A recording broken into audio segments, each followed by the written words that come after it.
Қайырлы күн, Өскемен білім инновация лицейі, Зейнелғазы Айсұлтан 10-шы А сыныбы.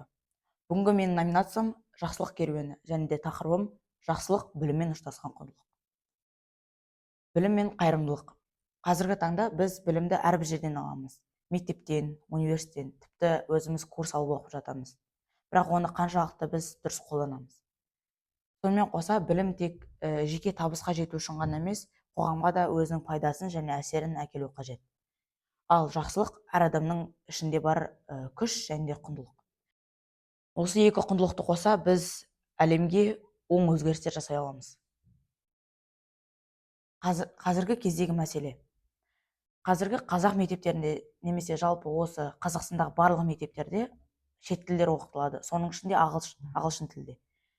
Бірақ ол ағылшын тілінің грамматикасы оқылғанымен оның айтылу жағынан қаншалықты ол дұрыс және де бала оны болашақта қолдана ала ма, сол сұрақ.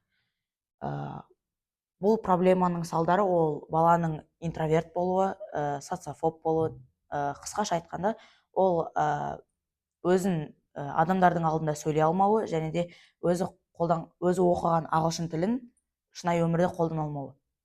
Бұл мәселені шешу үшін не істеу керек? Күнделікті сөйлеп, практика жасап, және де соған байланысты бір арнайы қызықты әдістер қолдана отырып, сол ағылшын тілін дамытуға болады. Бұл кісі менің лицейдегі ағылшын тілі пәні мұғалімім Серікқалиқызы Жанна. Ол кісі қазіргі алда айтып кететін жобаның басты авторы десе де болады.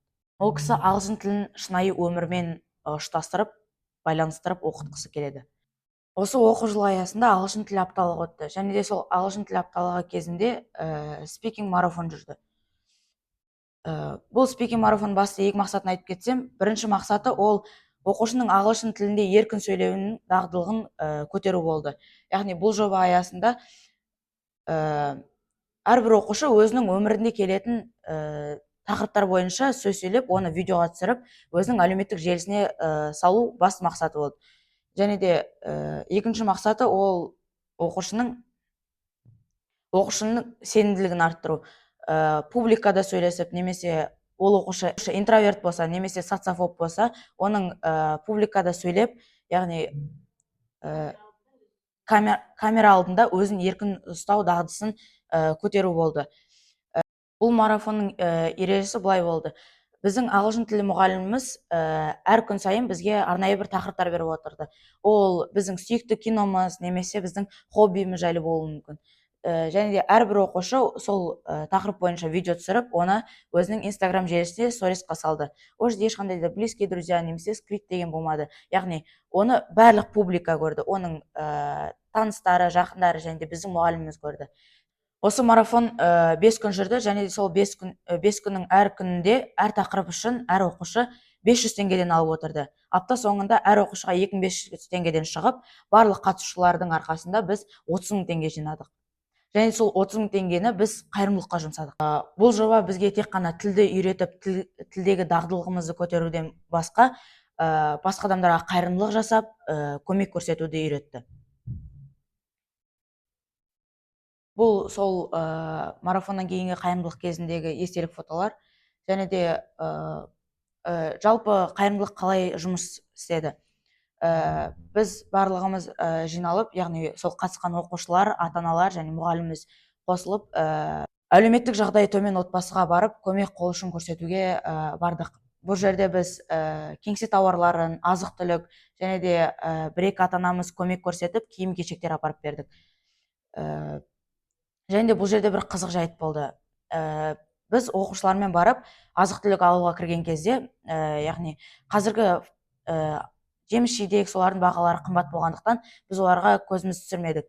Бірақ сатушы оны біліп, яғни біз не үшін жүргеніміз, неге көп бала жүргенімізді көріп, сұрады. Сұрастырған кезінде біз осы жағдайды айтып берген кезде, ол кісі жеміс-жидектерге көрсетті де, осының барлығын қаншаларың келеді, соның бәрін тегін алыңдар деп, өзінен тағы бір көмек қол ұшын көрсетті.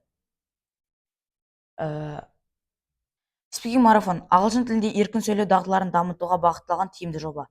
Бұл бағдарлама арқылы оқушылар өздерінің сөздік қорын кеңейтіп, тілдік кедергілерді жеңді.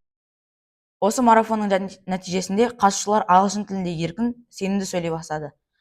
Тілдік ортасын сезініп, және де өзінің коммуникативтік дағдыларын жетілдірді. Шет тілін меңгеруге деген қызығушылығын арттырып, болашақта халықаралық деңгейде бәсекеге қабілетті маман болуына мүмкіндік туды. Ағылшын тілін үйренудің басты шарты оны күнделікті қолдану. Speaking Marathon осы мүмкіндікті ұсынып, әрбір қатысушыға өзін дамытуға көмектеседі. Бұл жоба тек тілді меңгеру ғана емес, сонымен қатар өзіне деген сенімділік қалыптастырудың тамаша жолы. Рахмет.